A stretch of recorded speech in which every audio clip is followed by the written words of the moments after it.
"Remember how our roles reversed," said my former classmate, standing before me. Back in middle school, she was the picture of youth and health, but now her former self was nowhere to be seen. She smiled weakly, her figure emaciated. Why was she so kind to me? What happened to her that led to this state?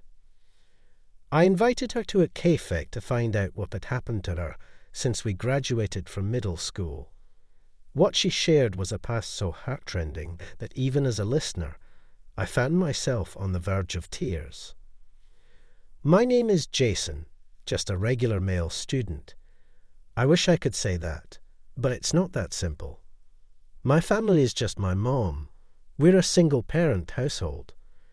My dad didn't die. He left us for another woman. I barely remember his face, so it must have been a long time ago. Before I knew it, life without a dad became the norm. Since he left, my mom has been raising me on her own. She never complained and loved me more than anything, working every day.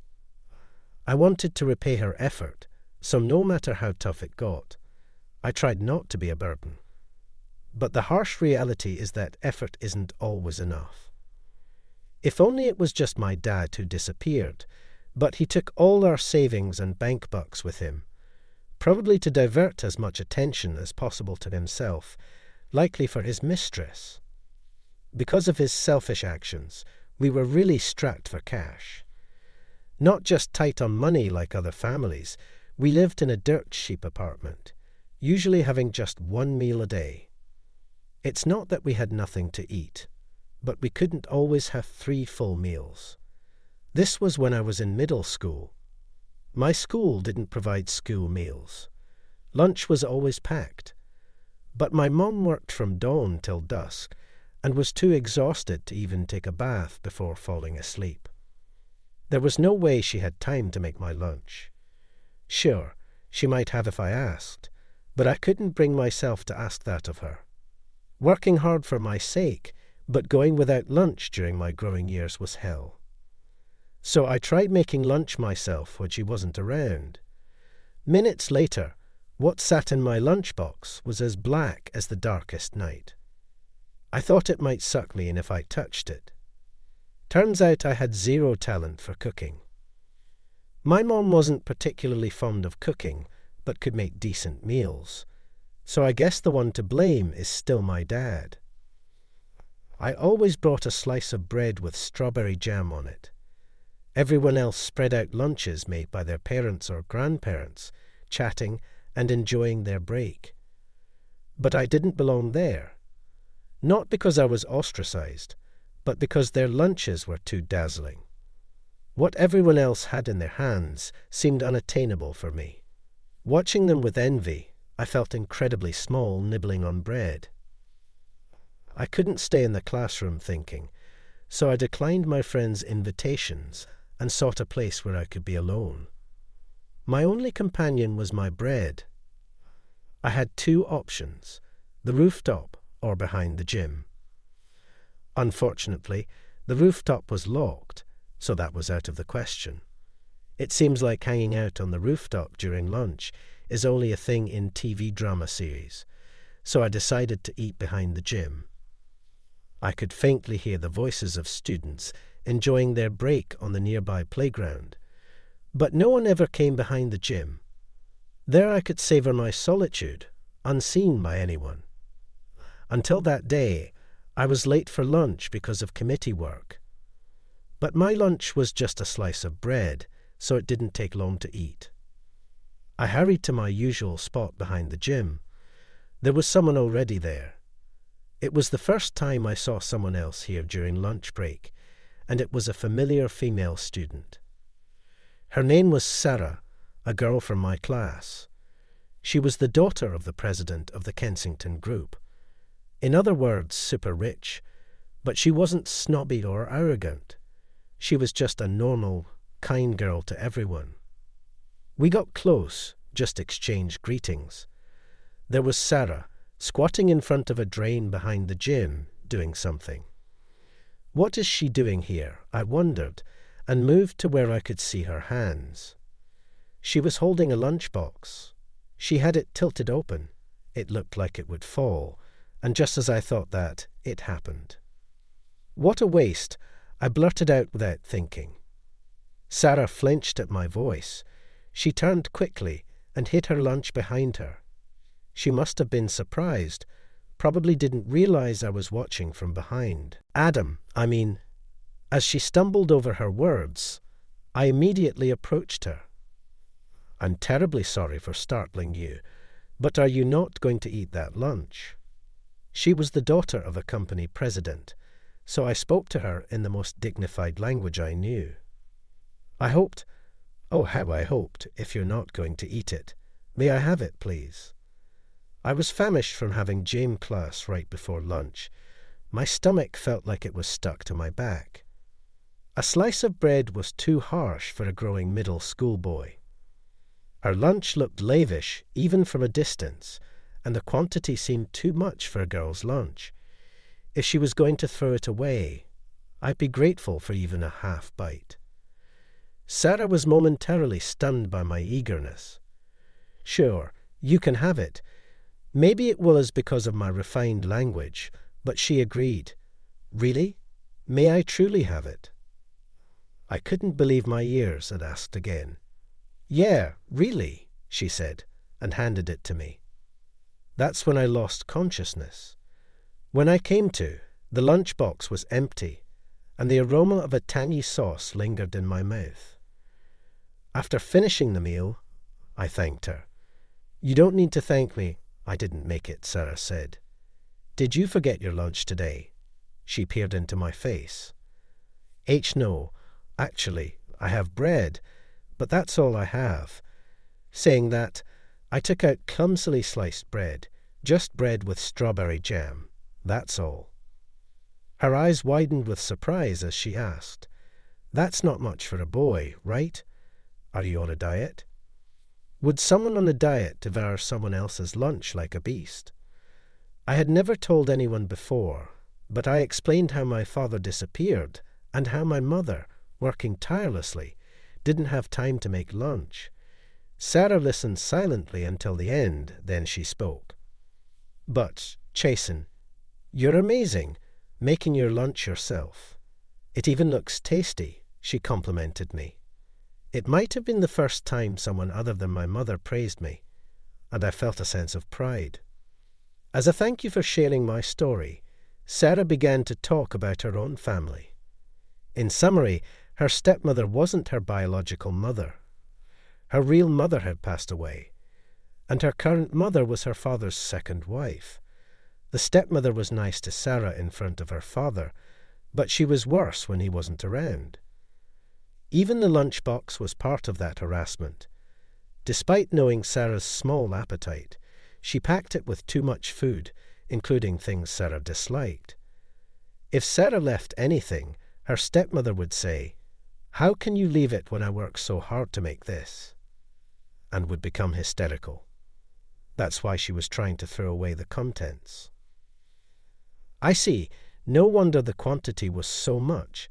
To my starving self, it was a feast, but for her, it was an overwhelming amount. "So, you haven't eaten lunch yet today?" She nodded silently to my question, embarrassed. I offered her my bread. "Here, please have it." It's wrapped in plastic, so I didn't touch it directly. She took the bread from my hand and smiled. "Thank you," she said, enjoying the bread. After that day, we started exchanging lunches. Our meeting place was behind the gym. We shared stories and complaints while eating. Though we were in the same classroom, we hadn't talked much before, but we found we had a lot in common. After eating, I'd take a short nap while Sarah drew in her sketchbook. She was in the art club and amazingly good at drawing. The sound of her pencil on the paper was soothing, and I enjoyed those moments. Life became smoother for me from there. I was able to go to a nearby public high school with decent academic standing, and my mom cried tears of joy when I got accepted. Sarah ended up attending a boarding school for young ladies, located a bit far from where I was. She wanted to get away from her mother as soon as possible, and I remember her being incredibly excited the day she got accepted.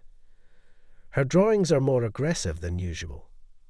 Then came our last lunch together. The thought of not being able to exchange lunches with her anymore felt a bit sad.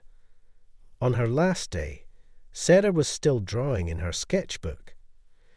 Looking at her profile, I considered confessing my fleeting feelings, but wanting to keep this youthful memory to myself, I suppressed my tender emotions and etched her image into my mind. It wasn't long after I started high school my mother remarried.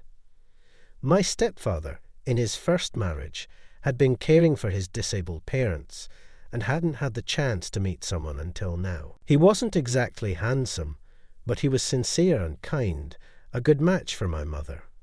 With a stable income from his job, my mother quit her exhausting work and found a full-time job with less burden. My stepfather maintained a comfortable distance with me, so we quickly developed a relationship where I could call him Dad. Thanks to his support, I smoothly progressed in my studies and got into a renowned university. I landed a job at a major corporation, leading a life far richer than anything I could have imagined as a child. A few years into my job, I was leading busy yet fulfilling days, but due to a transfer within the company, I had to move. While I was excited about starting a new life in a place somewhat distant from my parents' home, I wasn't without anxiety about living in an unfamiliar area. Once I had settled into my new home, I went out to get groceries. There was a charming small shopping district nearby where I usually did my shopping. Even after a few years of working, cooking remained a challenge for me. I had practiced enough to make spaghetti, but my specialty was still macaroni and cheese. My mother had tried to teach me, but I was utterly hopeless. It's okay not to force yourself to practice. There are plenty of fast food restaurants, thus I was consoled. At the end of the shopping street, I discovered a small hamburger shop. My mother had said fast food restaurant meals were fine, but I never really liked them. I was afraid that relying solely on fast food restaurant meals at my age might be bad for my health. This small hamburger shop, though modest, was clean and had delicious-looking hamburgers on display. They seemed homemade. Yes, homemade meals are the best. Perhaps because I hadn't had much experience with homemade meals in the past, I quickly developed a fondness for those made by human hands rather than those mass-produced in factories. The fact that the shop was run by an elderly lady was a bonus point. The atmosphere of an established store made the hamburgers look even more appetizing. Looking at the hamburgers on display, I saw a variety of options. There were ham hamburgers, meat and vegetable hamburgers, bacon hamburgers, and more. All looked delicious and were priced affordably. Even a student could afford to buy two. I picked up a hamburger. That's when I felt a sense of déjà vu, not with the hamburgers, but with a picture on the wrapping paper. A subtle landscape painted casually on the wrapper. The wrapping paper was casually adorned with a delicate landscape painting. It was beautiful. It felt familiar, as if I had seen it somewhere before, but perhaps I was mistaken. I took the daily special hamburgers to the register. "Did you make these?" In response to my question, the elderly lady replied, No. I can't stand for long because of my bad legs, so I just mind the shop. But these are made by a beautiful lady, so they are really delicious." With a smile, she packed the hamburgers into a bag for me. Back home, the lunch tasted somehow nostalgic, like something I had eaten before. Since then, I became a regular at that small hamburger shop in the shopping district. Sometimes there was someone other than the elderly lady at the counter, apparently her husband. I wondered, why has my wife dressed up lately? "It's because of you, young man. he'd say with a hearty laugh while selling the hamburgers. Besides these two, I never saw anyone else at the hamburger shop. I wondered where the beautiful lady the elderly lady mentioned was. One day, as usual, I went to the hamburger shop, only to find a blind man shouting in front of the shop, "Refund my money. The lunch was terrible." The man was shouting furiously.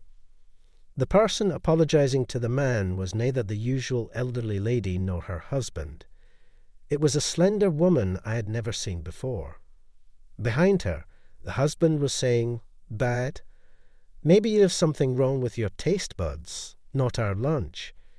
He was arguing back just as fiercely. "Quiet down, will you?" The elderly lady scolded her husband. Indeed, it seemed like the husband's competitive nature was escalating the situation. I pulled out my cell phone and began speaking loudly. "Yes, that's right. At the exit of the shopping district, there's a man causing a big scene here." That's what I said, of course. I wasn't really connected to anyone hearing my voice. The blind man quickly left the front of the hamburger shop. "Thank you, dear." This foolish husband of mine just had to say something, causing trouble for poor Sarah. The elderly lady nudged her husband. "It's the fault of that young punk for criticizing Sarah's cooking," he grumbled, heading back inside. I was honestly stunned. The fact that both of them referred to this slim woman as Sarah shook me. Sarah, that was the name of a girl from high school I was close to. The woman who had just been shouted at turned to me, surprised, and then said with a hint of sadness, "Jason, is that you?" She asked hesitantly, almost as if praying. Her expression seemed to convey a wish that I wasn't who she thought I was. "Yeah," I could only nod in response. "Do you remember me? I'm sorry for looking like this. It's like our roles have reversed," she smiled weakly. Seeing her smile, the image of Sarah from our school days overlapped. Though much thinner now, her face still bore traces of the old Sarah. "I remember you, but why are you here?" "This is quite far from our hometown," Sarah said. "It would be a long story. Today's been a lot, so I'm closing the shop early. You can go home now, Sarah," the elderly lady, having watched us, told her while waving her hand. She handed me a few hamburgers. They were oddly cold. After that, Sarah and I sat down at a nearby cafe to talk. What she shared was heartbreakingly unbelievable. Right after she started high school, her stepmother and father had a son. With the birth of a son, the presidency of the Kensington Group naturally shifted to Sarah's younger brother. As a result, Sarah's position in the Kensington family became considerably diminished, with some even deeming her as no longer useful. I was furious, but the story continued. After graduating high school, Sarah was forced into arranged marriages to strengthen the family's business. Her chosen spouse was a man 10 years her senior, the son of a business associate. Although he wasn't her type, she married him, thinking it was for the family's sake. However, her husband neglected her, spending every night out with his mistress. "Don't think our son is at fault for partying. You're the problem for failing to keep his heart." Sarah lived in a daily cycle of such demeaning comments. Finally, Sarah's husband, after having a child with his mistress, forced Sarah out of their home. Trying to return to her parents' home, Sarah found they wouldn't accept her back. Betrayed by her husband and abandoned by her family, she was left utterly depleted, both physically and emotionally. It was the couple who ran the hamburger shop who took her in. They gave me a place to stay when I had nowhere else to go, and they even let me work here.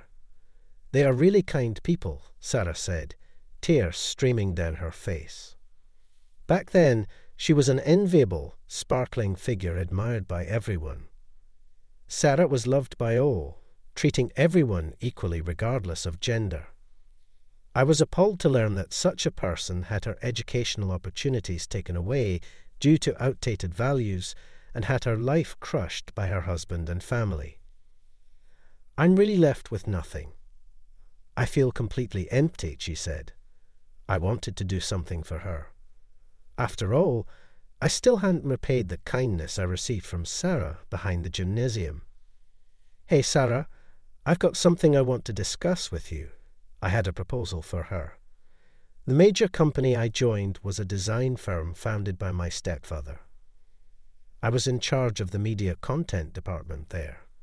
True, my joining the company was initially through my stepfather's connections. However, I found my fit in the design industry and consistently delivered results, so no one ever mentioned my connections anymore. I had even made some good friends there. Among them, I was particularly close with Kevin. Kevin was particularly good at delegating work and had a knack for knowing when to ease off. We were currently looking for an illustrator who could create background images for a project. Kevin usually excels in finding talented illustrators, but this time we were having trouble. We have illustrators, but finding one with a soft touch for background images, that's the issue. Can't you do something about it? I asked Kevin. Not just for any background artist, but for a creator with a gentle, warm touch. No compromises. After a serious sigh, he responded. All right, I'll bring you an amazing illustrator, one that'll impress even you. Too bad, Kevin. This time, I found an excellent illustrator before you did. Yes, my proposal to Sarah was for her to work as an illustrator with us. Sure enough, she was the one who had drawn the pictures on the hamburgers wrappers. Her illustrations were impressive enough to be an immediate asset to our company. How about working as an illustrator from home? Sarah quickly shook her head. My drawings are nothing special, just a hobby. I took out several of the hamburger wrappers I had saved every time I bought hamburgers. I carefully folded and preserved its wrapper. These are your drawings, right? I don't think the elderly couple could have drawn these. It's a waste to have such talent and not use it. The prints are just homemade, right? We'd really like you to join us, I begged her. I learned that she could also draw on a tablet. That made her even more desirable for our company. Still, she was hesitant. How about trying it out? If you don't like it, you can quit any time. We'll definitely pay you. She nodded in agreement. I could almost picture Kevin's frustrated face from afar. The next day, I brought Kevin to the hamburger shop. I can't stand that you found an illustrator before me. It's truly regrettable, he declared, eager to see that talented artist for himself. Standing in front of the hamburger shop, the elderly lady greeted us. Oh, you brought a friend today, she said, handing me several pieces of paper. She got really enthusiastic, it seems, she added. The paper she handed me had wrappers with softly rendered warm illustrations. As expected, they were excellent. Kevin peered over. What is this? He exclaimed, practically flipping over. Well, these are beautiful hand-drawn relish. Humans' evolution is amazing, he blurted out. At breakneck speed, this delicate touch, just what Jason was looking for. And there he goes, tripping over his words, leaving a flustered Kevin behind. I looked toward the back of the shop and saw Sarah peeking out, trying to hide. I begged her. I was eager to make a formal request right away. Sarah rushed out from the back. I'll take the job. Just please stop begging me like that, she said playfully, punching me. I was relieved that Sarah's involvement meant the project might succeed and that our connection wouldn't fade away. About a year into Sarah's contract, she quickly became a popular creator. How did you find her?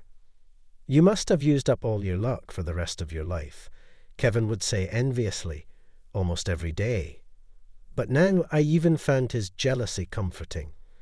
I was proud of having discovered Sarah's talent as a creator. While continuing her part-time job at the hamburger shop, she was actively improving her skills and even planning her own exhibition.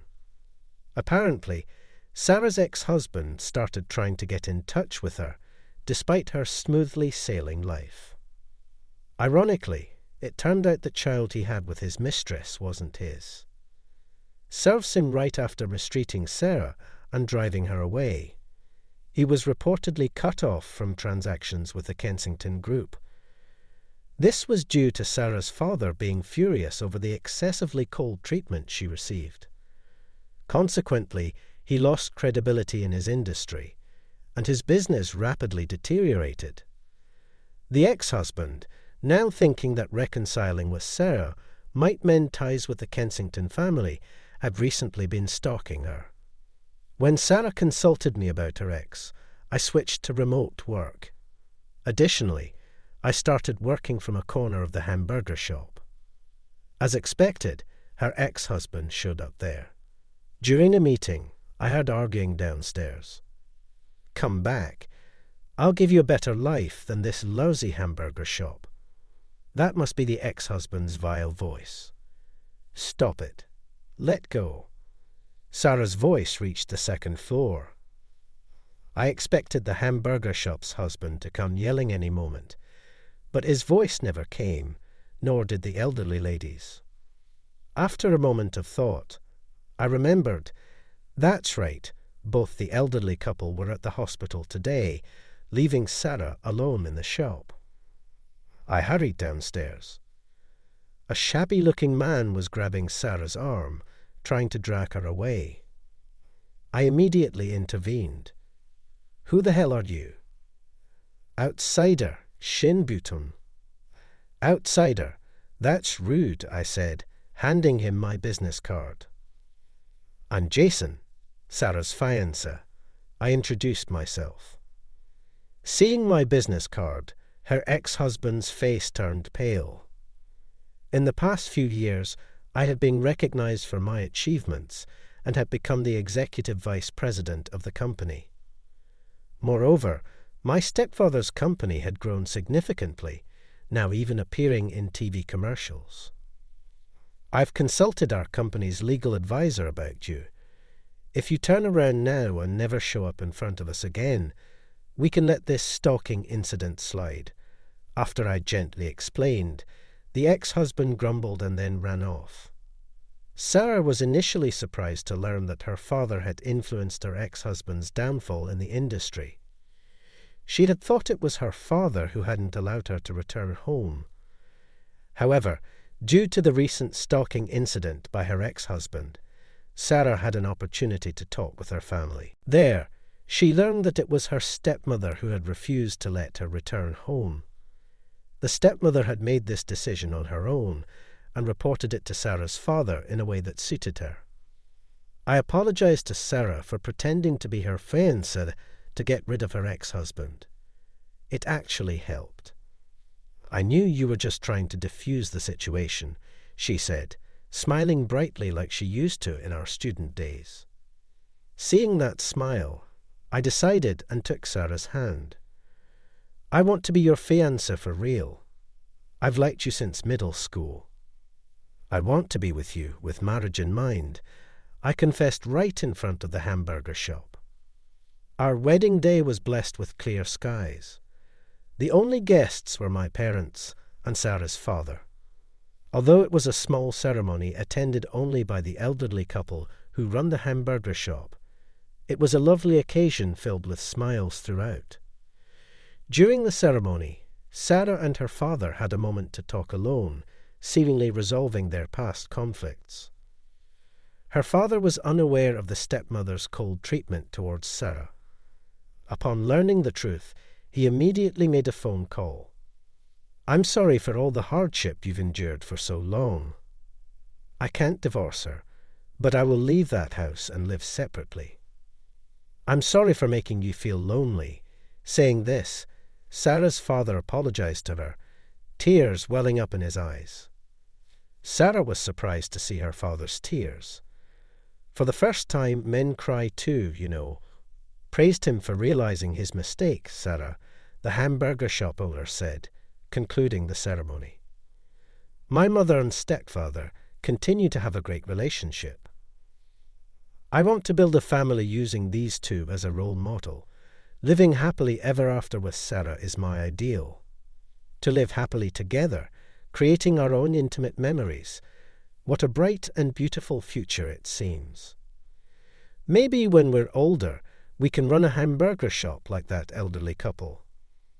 I'll have Sarah draw pictures on the wrappers. I'm sure it will be popular. I smiled, looking at my wife in her simple yet elegantly lined wedding dress. Who would have thought a small hamburger shop in a shopping street would bring such a profound connection with Sarah?